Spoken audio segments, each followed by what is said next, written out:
So you love your 6 scale figures, or even your 12 scale figures, or any scale figures. You love displaying them, but you think something may be missing. How about a diorama? Want to see me make one for 6 scale figures? Maybe some snow, terrains, rocks? You're in the right place. Stay tuned.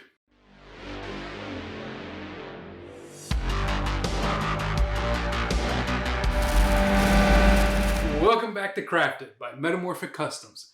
I'm Desi, and today I'm going to take you through the process of creating this snow-covered ground diorama that fits perfectly in a D12 shelf. So that means it's 14 inches wide by about 14 inches high, 10.5 to 11 inches deep. Now, it doesn't have to be for D12, it could be for any kind of shelf you may have, but it just so happens that this one was built for a D12 shelf. Now, as I always like to say, before we go over to our workshop, there is a list of materials down in the video description below. As I go through the process, I'll be naming out these materials. But you don't have to pause the video if you don't want to. Just go below and copy and paste the list of materials. Some of the materials will have links, affiliate links, others are not affiliate links. But I always encourage you to take this list and go to your local hobby store, your local hardware store, and get most of the supplies there. If you can't, if you're like me, you don't have the time, I just use these same links to purchase these products right now. So, without further ado, let's go to the workshop and get started on this awesome diorama. So we'll start off with this pre-cut XPS foam that I've split into 2 pieces. This will be the bottom, and the only reason I split this into 2 pieces is because I plan to ship it, and it's going to be a lot easier to ship out a piece that you can take apart. But this bottom part is about 14 inches wide by 11 inches deep. The part I'm adding here is going to be the obvious background or the backdrop, and that's about 14 inches wide by 14 inches high. When I'm ready, I'm going to mark a line there because I plan to glue this back piece down to the ground piece. It gives me a nice line, guiding line to do that, and I'm going to be using my glue gun on a low temperature setting to glue that back piece down. I'm also going to use a right angle here to make sure everything lines up perfectly straight. I should also mention that I'm using about 1 inch thick XPS foam. All these pieces that you'll see here are 1 inch thick. Next, I'll start contouring out that very top of the backdrop wall, and I'm going to use my alpha knife to cut that out. Don't be afraid to make multiple shallow cuts. I'm actually not using a very sharp blade here. I should be, but the reason I'm not is because these are all going to be organic cuts. They're going to be rock shapes. They don't have to be perfectly crisp or clean.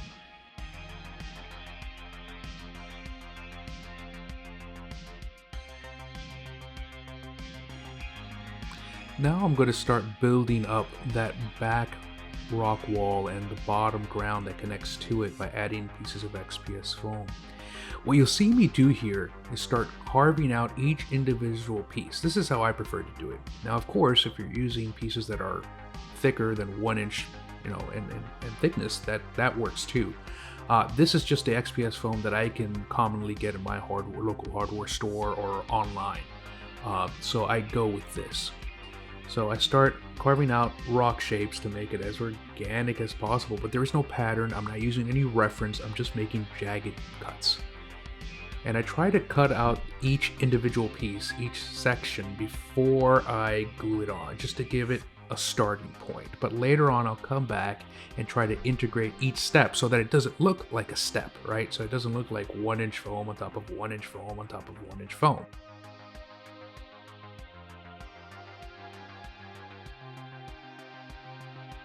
As you can see here, I'm trying to integrate all those 3 pieces that I've just carved out by carving more into it so it could look more, again, it's all about making it look all organic.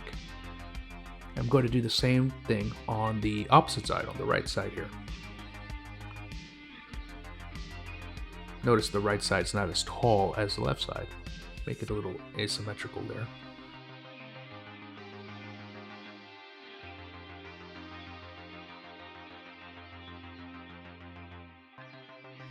And now we're going to start doing the same thing, building up more rock, but towards the top of the backdrop here.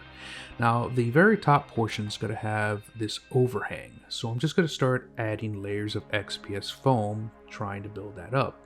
I've traced out different sheets to match that contour I made previously, and now I'm, again, just building it up. Larger pieces and then smaller pieces, laying it on top, trying to match the shape I've already set out. And cut those shapes out with the OFA utility knife.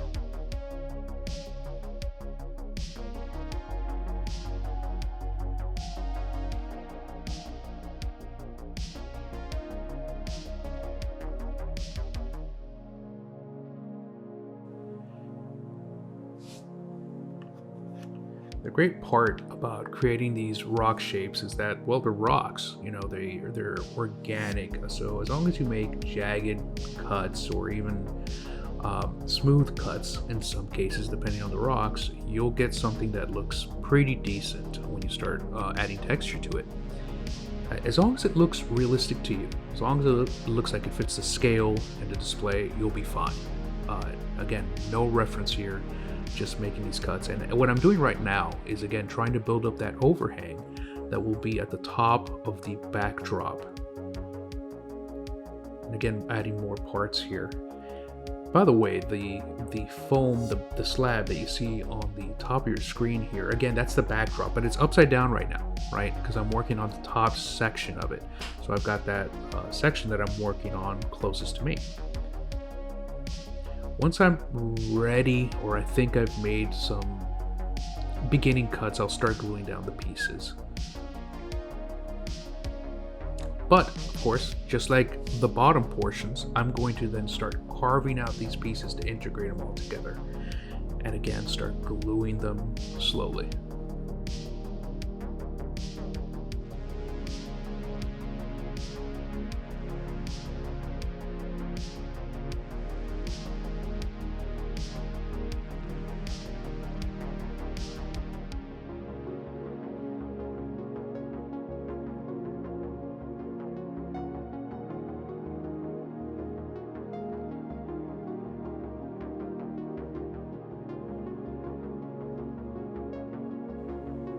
So enjoy the process. Keep carving until you've integrated all the pieces to your content.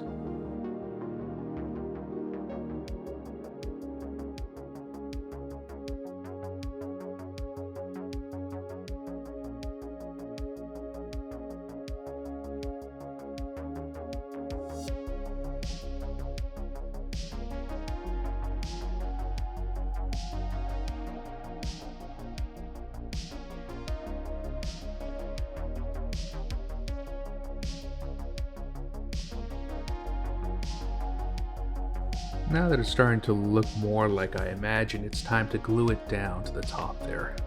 Of course, we'll keep carving here to keep integrating everything, but now it's secure.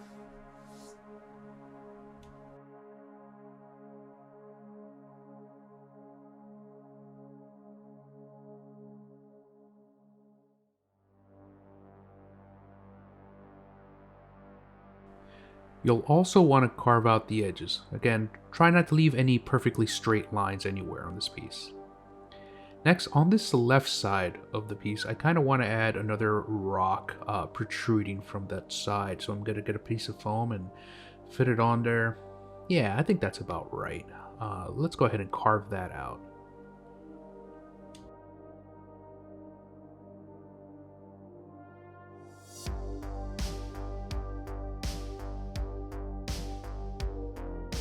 And carve the edges to blend everything in.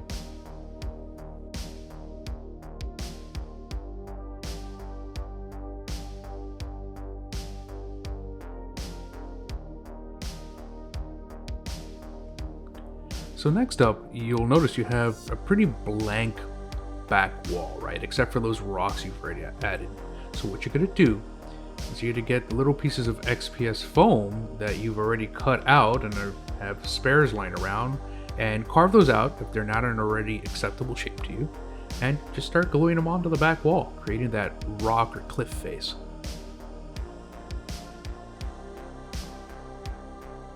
after you've added all the little rocks to the back wall, you're still going to have some sections that are just blank walls, right? You kind of want that. You want to create the opposite effect by going into those smaller sections and carving out shallow divots. You want rock protruding, and you want rock to actually go backwards or inwards, create little cavities to create that illusion of depth with the small amount of depth you actually have.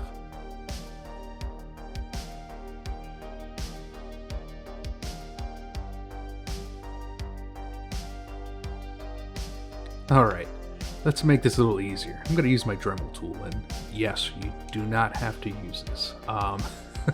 Or should I say, no, you do not have to use this. I'm using this just to speed up, and what I'm doing here, again, is going into the blank sections where we didn't paste on rocks, especially the small sections that are harder to get with my knife, and just using this to speed up the process. Again, you can just use your knife if you want to do that, or these smaller sections, you really don't have to do it. They're so tiny here that even just leaving them blank won't be that bad.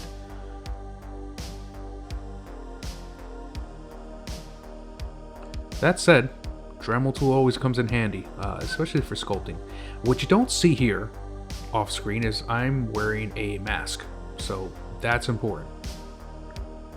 Creating little bits of particles here that are flying up in the air, you'll want to not breathe those in. Next up, we're going to do the same, but for that front portion of the ground, the foreground. We're going to build up the front two corners, again by layering pieces of XPS foam. We'll cut it out a bit, and when we're ready, we'll glue them down.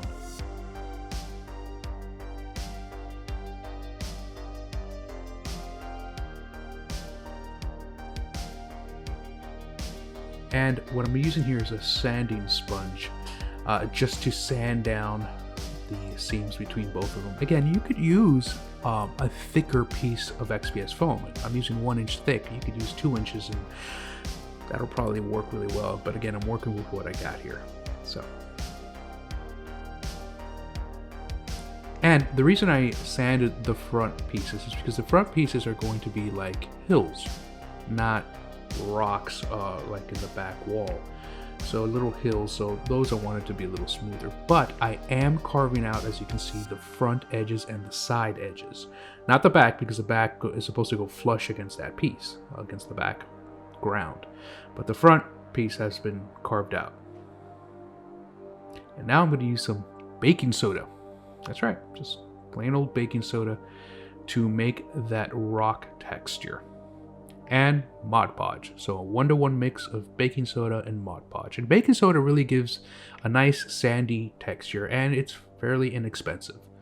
I'm going to blend those two together, and I'm going to use a little bit of sand. Sand is a little bit coarser than the actual baking soda, but it's important, in my opinion, to have that baking soda in there. I'm also going to mix in some black hobbycraft paint. Any black will do.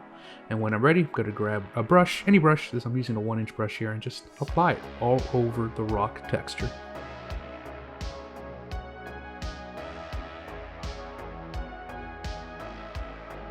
Make sure you get that paste or that paint you've made into all the nooks and crannies. That'll be important for later.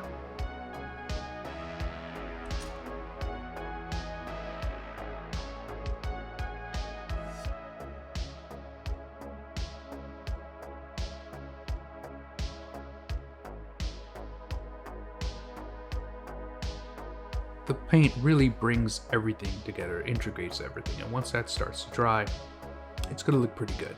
Don't forget to do the ground section on the front as well, especially the edges around it.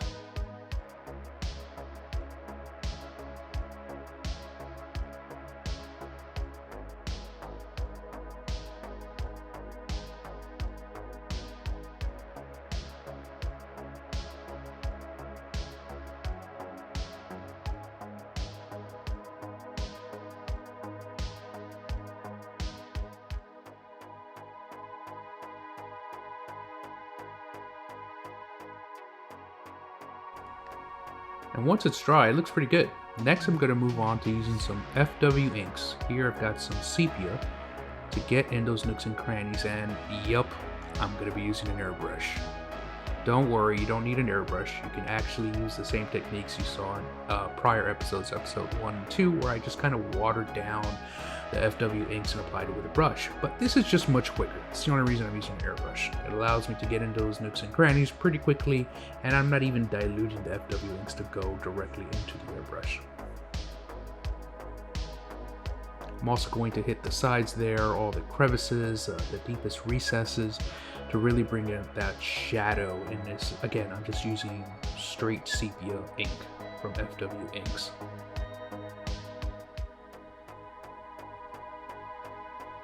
And this not only is bringing out the shadow, but it's also creating some different tones, some dirt, some grime within those rocks.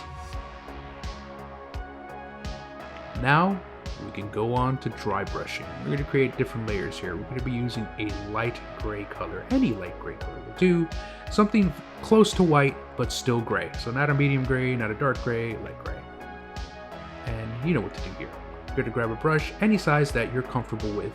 Grab some paint and dry most of the paint off on a piece of paper towel. You don't want a lot of paint in your brush. You just want a little bit. And you're going to softly stroke back and forth, as you see here, on the terrain. All the texture that you created with that paste that's now dry is going to pick up that white paint that's barely on your brush. See how I take off that most of the paint on the brush before I go back and actually start dry brushing the piece? That's important. Dry brushing is a very important technique that goes a long way. And I'm going to do that all over the piece, all over the rocks.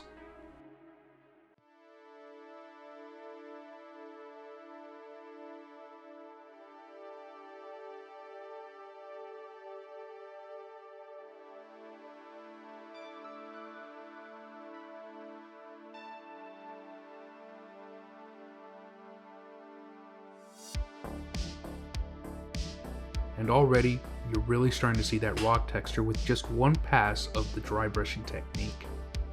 Now I'm going to go back to my airbrush and create a 1-to-1 mixture of FW Inks Sepia and FW Inks Turquoise. And I'm going to hit the deepest recesses, not all of them, just most. This is to create this frosty look in between some of the rocks, since eventually this will be a snowscape.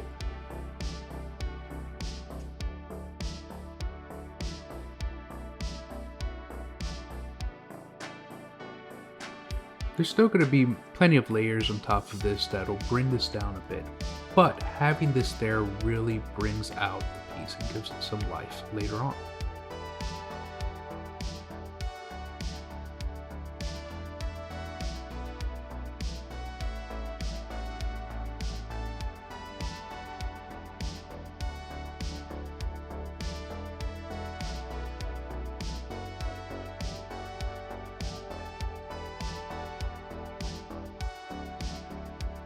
And when I'm done, I'm going to give it another layer of dry brushing, same color. And this is just to bring everything together so the contrast is not as shocking. It looks a little bit more realistic, a little bit more organic. I'm not going to go as heavy-handed as I did before. I'm just going to go and dry brush certain key areas like the uppermost peaks. Next up, I'm going to create the paste for the ground texture. I'm going to be using Mod Podge, some brown craft paint, and just a little bit of sand here, and mix it all together. It's not an exact ratio. I usually try to go 50-50 with the sand and Mod Podge and just add a little bit of paint till I get the color I want. Plus, I'm going to be using some leaf scatter or chopped oregano and throwing that into the mixture to add some texture. But before we apply that, I almost forgot. Go outside, get some branches that'll act as the deadfall of the piece. Lay them around, whatever you think looks best, and when you're ready, just glue them down using some hot glue. Once those are dry and set in place, go ahead and grab that texture paste that you made and start applying it using a brush.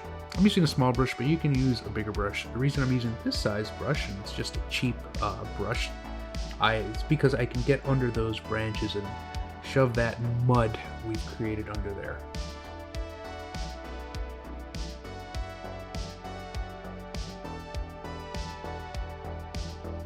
I'm also going to use the leaf scatter or chopped oregano and scatter it on the texture paint while it's still wet. That texture paint will act as an adhesive and hold that down.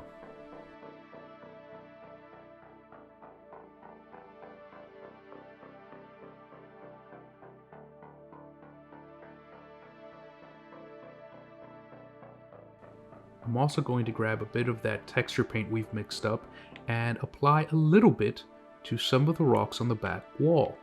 Not a lot, and I'm not going to clump it on here like I did on the ground. I'm just applying very little bits of paint here just to give it that life in the back, like as if there was mud on the walls for some reason in some parts. Putting it all together, and once it's dry, it's looking pretty good. I'm going to come in here with my airbrush and just some black ink. And I'm going to hit some of the recesses and around some of these branches on the ground just to create some shade and some shadows here.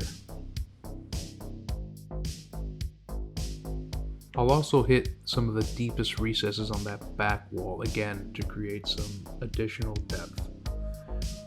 I'm not going to cover everything up because then you'll end up covering up all the detailed work you've done before with the brown, with the turquoise and all that, just certain spots. And something important to note here is you can actually stop here. This is already a pretty cool looking terrain piece, but if you want to make a snow covered snowscape, we're going to use some Woodland Scenics soft snowflake and Mod Podge. You're going to keep hearing me say Mod Podge because it's a great product. It's a 1-to-1 mixture of the snowflake and the Mod Podge, and I'm also adding a few dabs of water here and mixing everything together. The more water you add, the watery and the more melted snow feel you'll get. The less water, well, the more kind of powder snow you'll get. And I'm also mixing a little bit of a winter blue colored acrylic paint here. Just a tiny bit to give it that frosty look. I'm going to get a small little palette. You can use a brush or a popsicle stick and start applying it to the top of some of these rocks here.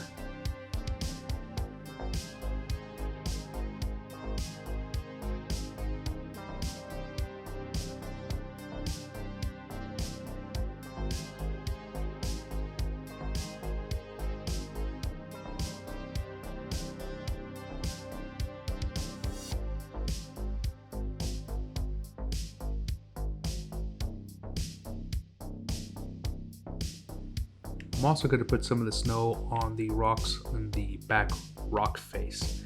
I'm not going to get into the deep crevices. This is just supposed to represent snow that's gathered on those protruding rocks on the back. You could also put some snow on the ground, and I do recommend that. That's where snow is probably going to fall the most. And in addition to that, because it's on the muddy ground, you can get some brown paint and put some spots of brown there to represent muddy snow or snow that may have been walked through or just gotten dirty for some reason.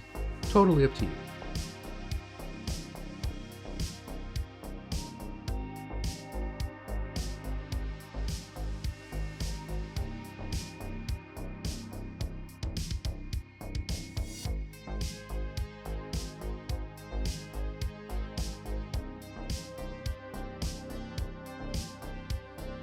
Can't forget the top.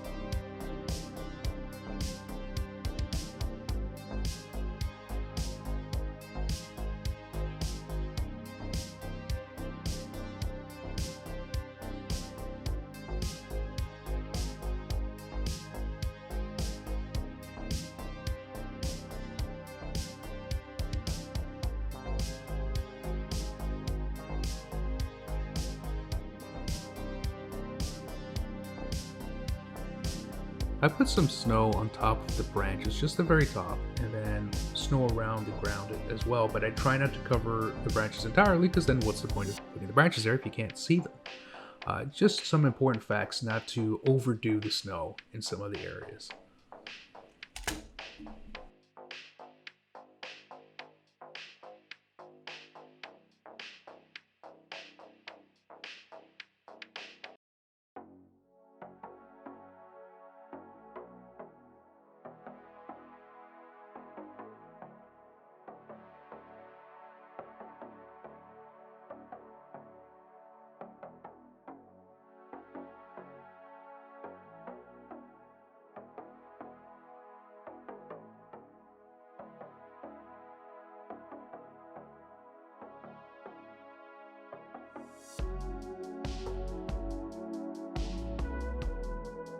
And as a last step, I use a small brush to just fine tune it here by adding little amounts of snow on some of these rock faces where snow just started to fall there and may begin to accumulate.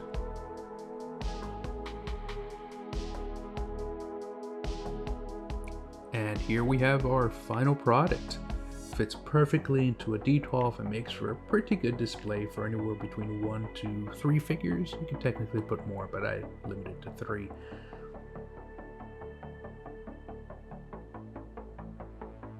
And it could work for any franchise of figures you have, really, because it's just snow-covered terrain. So Star Wars figures, really anything you can think of. Maybe some Marvel, even if the scene hasn't happened in the MCU yet. Hey, it's your world. Put any figures you want on this. So, what do you think?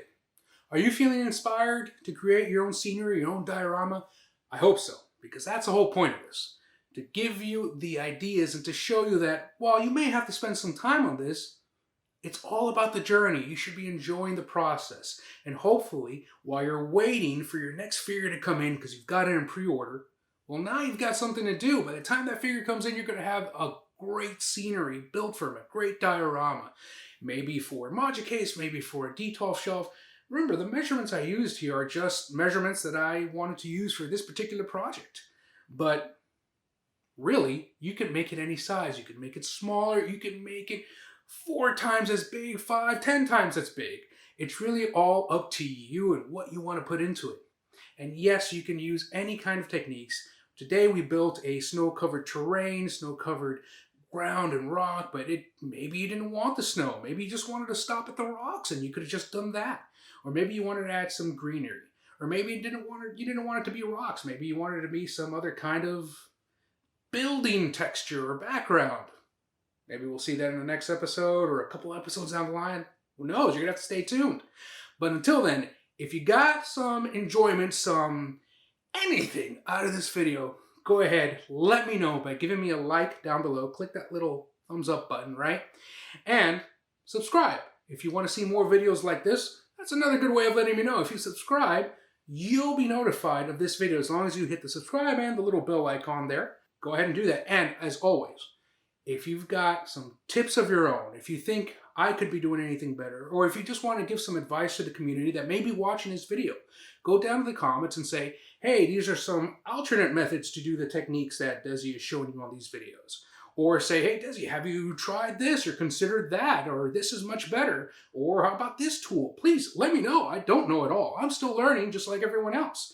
And I'm just trying to give this knowledge on to you guys. So, I mean, who doesn't like seeing great displays with these figures, right?